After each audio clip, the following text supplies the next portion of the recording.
बेमेतरा जिल्लाમાં नगरपालिका बेमेतरा कतीले स्वामी विवेकानंद स्टेडियम जिन 4 करोड़ के लागत ले बनाए गए हैं, जिन कुछ दिन में ही आंधी तूफान के चलते ढह गए हैं। अब वो स्टेडियम युवा मन के सपना साकार नहीं करत है, बल्कि आवारा पशु मन बर कांजी हाउस बन गए हैं।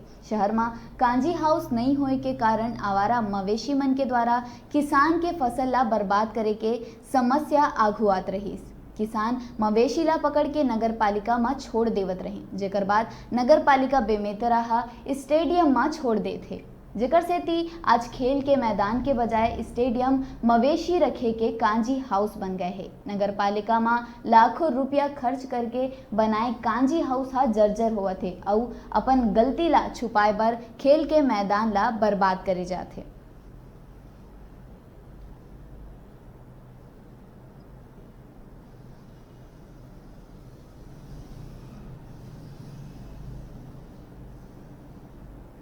दाऊ जी, स्टेडियम की हालत क्या बोले, क्या हो गया, कैसे हो गया? करोड़ों रुपये लागत से स्टेडियम बनाया गया है।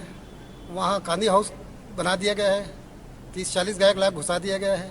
नगर पालिका बेमेतरा में कांदी हाउस है, कांदी हाउस कंडम है।